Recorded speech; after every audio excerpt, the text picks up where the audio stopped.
வணக்கத்துடன் pepper and salt news என்கின்ற இந்த வலையொலியில் உங்களை சந்திப்பதில் நான் மகிழ்ச்சி அடைகின்றேன். இன்று ஒரு செய்தி, அந்த செய்தி மிகவும் பிரதானமாக இருக்கக்கூடிய செய்தி என்பதால் அது சார்ந்த கருத்துக்களை எடுத்து வைக்கலாம் என்றுதான் அது சார்ந்த கருத்துக்களை எடுத்து வைத்திருக்கின்றேன். தமிழர் தாயகத்தை மையப்படுத்திய பல நகர்வுகளில் பிரிட்டனுடைய ஆதரவும் அல்லது பிரிட்டன் அதற்கு இசைவு தெரிவித்துக் கொண்டிருக்கக்கூடிய பல விடயங்களும் பல காலங்களாக பார்க்கக்கூடிய ஒன்றாக இருக்கின்றது. ஐநா மன்றத்தில் இலங்கைக்கு எதிராக தீர்மானங்கள் உருவாவதற்கான களங்களை எடுத்து செயல்படுத்தியதில் பிரிட்டனும் ஒரு காரணம் என்பதை நாம் மறுப்பு சொல்ல முடியாது. தற்பொழுது பிரிட்டனின் வெளி விவகாரத்துறை அமைச்சரிடம் ஒரு கடிதம் கொடுக்கப்பட்டிருக்கிறது. இந்த கடிதத்தை கொடுத்திருக்கக்கூடியவர் யார் என்றால் பிரிட்டனின் நாடாளுமன்ற உறுப்பினராக இருக்கக்கூடிய உமா குமரன் அவர்கள்தான் இந்த கடிதத்தை கொடுத்திருக்கின்றார். முன்பு உமா குமரன் அவர்கள், அதாவது கடந்த மே மாதத்தில் ஒரு கடிதத்தை இதுபோன்று வெளி விவகாரத்துறை அமைச்சரகத்திடம் கொடுத்திருந்தார். அந்த கடிதத்திற்கான விளக்கத்தை அந்த வெளி விவகாரத்துறை அமைச்சகம் உமா குமரன் அவர்களுக்கு ஒரு விளக்கத்தை கொடுத்திருக்கின்றது. அந்த விளக்கத்தை அதை பார்த்த உமா குமரன் மகிழ்ச்சியில் அதற்கு ஒரு பதிலையும் குறிப்பிட்டிருக்கின்றார். அந்த பதிலில் குறிப்பிட்டிருக்கக்கூடிய விடயம் என்னவென்றால் வேறு ஒன்றுமில்லை, எங்களுடைய இனத்திற்கு எதிராக நடந்த கொடூரங்களை மையப்படுத்தி அதற்கான நீதி நேர்மை கிடைக்க வேண்டும் என்பதை முன்னிலைப்படுத்தி பிரிட்டனின் வெளி விவகாரத்துறை அமைச்சகத்திடம் நான் ஒரு கடிதத்தை கொடுத்தேன். அந்த கடிதத்தை பெற்றுக்கொண்ட அவர்கள் அதற்கான பதிலை தெரிவித்திருக்கின்றார்கள். அந்த பதிலில், அதாவது தமிழர் தாயகத்தில் அங்கு இருக்கக்கூடிய தமிழர்களுக்கு கிடைக்க வேண்டிய நீதி நேர்மை கிடைப்பதற்கான அனைத்து விடயங்களிலும் முன்னின்று செயல்படுத்துவதற்கான ஒரு களத்தை பிரிட்டன் எடுக்கும் என்கின்ற ஒரு வார்த்தையை குறிப்பிட்டிருக்கின்றார்கள். அது எங்களுக்கு மகிழ்ச்சியாக இருக்கிறது என்ற செய்தியை உமா குமரன் அவர்கள் தெரிவித்திருக்கின்றார். அதன் பின்பு இன்னொரு கடிதத்தை தான் அவர் சமர்ப்பித்திருக்கின்றார். அந்த கடிதத்தை டேவிட் லாமி என்கின்ற பிரிட்டனின் வெளி விவகாரத்துறை அமைச்சருக்கு அந்த கடிதத்தை உமா குமரன் அவர்கள் கொடுத்திருக்கின்றார். அந்த கடிதத்தில் என்ன விடயத்தை குறித்து பேசியிருக்கின்றார் என்றால் செம்மணி புதைகுழி விடயத்தை மையப்படுத்தி தான் அவர் கருத்துக்களை பதிவிட்டிருக்கின்றார். தற்பொழுது எங்களுடைய தமிழர்கள் வாழக்கூடிய பகுதியில் செம்மணி என்கின்ற இடத்தில் மனித புதைகுழி கண்டுபிடிக்கப்பட்டிருக்கின்றது. இந்த மனித புதைகுழியில் கண்டுபிடிக்கப்பட்டிருக்கக்கூடிய உடல்களில் சிறுமிகள் உடல்கள் இருக்கக்கூடிய ஒரு விடயத்தை நாம் அவதானிக்க வேண்டியதாக இருக்கின்றது. இதை பார்க்கின்ற பொழுது மனது மிகவும் வலிக்கின்றது. எங்கள் இனம் எவ்வளவு இன்னல்களை பட்டிருக்கிறது என்பதை உலகம் புரிந்து கொள்ள வேண்டும் என்பதை நான் இங்கு எடுத்து வைக்க வேண்டியதாக இருக்கின்றது. தவறுகளை செய்து கொண்டிருக்கக்கூடிய இலங்கை ஆட்சியாளர்கள் எந்தவிதமான தண்டனைகளும் பெறாமல் அவர்கள் தப்பித்து செல்லக்கூடிய ஒரு களங்களை அவைகள் உள்ளடக்கியதாக அமைந்திருக்கின்றது.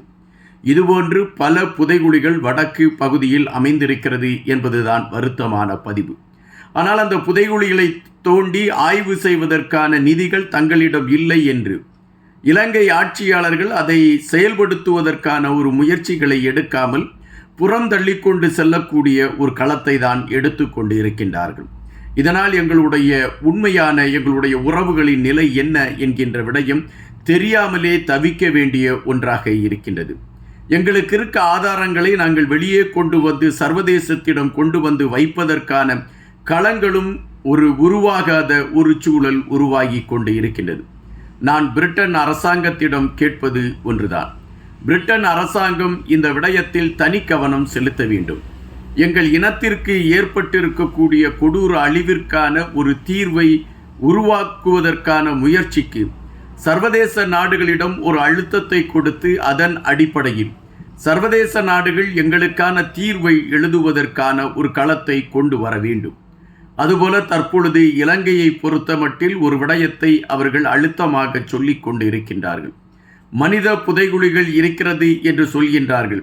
ஆனால் அதை தோண்டி ஆராய்ந்து அதில் இருக்கக்கூடிய உண்மை நிலைகளை கண்டுபிடிப்பதற்கு எங்களிடம் போதிய நிதி ஆதாரங்கள் இல்லை என்று அவர்கள் சொல்கின்றார்கள். இது ஒட்டுமொத்தமாக பல ஆதாரங்களை அளிக்கக்கூடிய ஒன்றாக இருக்கின்றது. எங்களை பொறுத்தமட்டில் வடக்கு பகுதியில் இதுபோன்று பல மனித புதைகுழிகள் இருக்கிறது என்கின்ற செய்திகள் தான் வந்து கொண்டு இருக்கின்றன. எனவே பிரிட்டன் அரசாங்கம் இதில் தனி கவனம் செலுத்தி சர்வதேச நாடுகளிடம் நிதிகளை பெற்று அந்த நிதிகளை கொண்டு எங்களுடைய வடக்கு பகுதியில் இருக்கக்கூடிய மனித புதைகுழிகளை கண்டுபிடித்து எங்கள் மக்கள் பட்டுக்கொண்டிருக்கக்கூடிய இன்னல்களிலிருந்து அவர்களுக்கான நியாயமான விடிவை பெற்றுக் கொடுப்பதற்கான களத்தை எடுப்பதற்கு முன் வர வேண்டும் என்ற ஒரு கோரிக்கையோடு இந்த கடிதத்தை உமா குமரன் சகோதரி அவர்கள் எடுத்து வைத்திருக்கின்றார்கள். பிரிட்டன் தூதர் அவர்கள் இப்பொழுது யாழ் பகுதியில் விஜயம் செய்திருக்கின்றார். அப்படி விஜயம் செய்திருக்கக்கூடிய பிரிட்டன் தூதரிடம் தமிழ் சார்ந்தவர்கள் பல ஆதாரங்களையும் பல தகவல்களையும் எடுத்து வைக்கின்றார்கள். அதை அவர் உள்வாங்கிக் கொண்டு அவர் சென்றிருக்கிறார் என்கின்ற ஒரு செய்திகள் வருகின்றன. இந்த சூழலில்தான் பிரிட்டனிடம் இப்பொழுது ஒரு கோரிக்கையை உமா குமரன் அவர்கள் எடுத்து வைத்திருக்கின்றார்கள். அப்படி என்றால் வடக்கு கிழக்கு பகுதியில் இன்னும் மனித புதைகுழிகள் நிறைய இருக்கிறது என்பதை இந்த அரசு தெரிந்தும் அதை மறைப்பதற்கான ஒரு நடவடிக்கை எடுத்துக்கொண்டு இருக்கிறது என்பதாகத்தான் நாம் உணர முடிகின்றது. ஒட்டுமொத்தமாக ஒரு காட்டுமிராண்டித்தனத்தை அரங்கேற்றி கொடுங்கோலர்களாக தங்களை அடையாளப்படுத்தி கொண்டிருக்கக்கூடிய சிங்களத்தை சார்ந்தவர்கள் பல உண்மைகள் வெளியே தெரிந்துவிடக்கூடாது என்பதற்காக நிதி சார்ந்த விடயங்களை முன்னிலைப்படுத்தி தமிழர்களுக்கு எதிரான களங்களை உருவாக்குவதற்கு முனைப்பு காட்டுகிறதா, அல்லது ஆதாரங்கள் கிடைத்துவிட்டால் இராணுவத்தை கொண்டு போய் கூண்டில் நிறுத்த வேண்டும் என்கின்ற நிலைமை ஏற்பட்டுவிடும் என்கின்ற காரணத்தினால் ஆதாரங்களை காட்டுவதற்கே தயக்கம் காட்டுகின்றதா? எனவேதான் இப்பொழுது ஆங்காங்கே வெற்றி பெற்றிருக்கக்கூடிய தமிழ் சொந்தங்கள் தங்களுடைய அந்த அதிகாரங்களை பயன்படுத்தி மக்களுக்கு ஏற்பட்டிருக்கக்கூடிய அழிவுகளை முன்னிலைப்படுத்தி அதற்கான தீர்வு கிட்ட வேண்டும் என்கின்ற களத்தில் அவர்களுடைய பயணங்கள் அமைந்திருக்கிறது என்பதை நாம் இங்கு பார்க்க வேண்டியதாக இருக்கின்றது. அந்த ஒரு கண்ணோட்டத்தில்தான் உமா குமரன் அவர்களும் இப்பொழுது கருத்துக்களை எடுத்து வைக்கிறார்கள். உமா குமரன் அவர்கள் நாடாளுமன்ற தேர்தலில் நின்றபொழுது அவர்கள் எடுத்து வைத்த விடயம் ஒன்றுதான். நான் வெற்றி பெற்றால் எங்கள் இனத்திற்கு எதிராக நடந்த கொடூரத்திற்கான நியாயம் கிடைப்பதற்கு போராடுவேன் அல்லது அதற்கான பாடுபடுவேன் என்கின்ற ஒரு கருத்தை பதிவிட்டார்.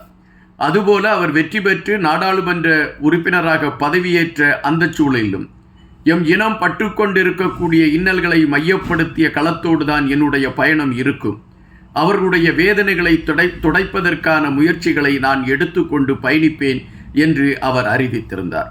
அந்த அறிவிப்பின் படியாக இப்பொழுது அவர் தன்னுடைய ஒவ்வொரு காய் நகர்த்தல்களையும் நகர்த்தி கொண்டிருக்கின்றார்.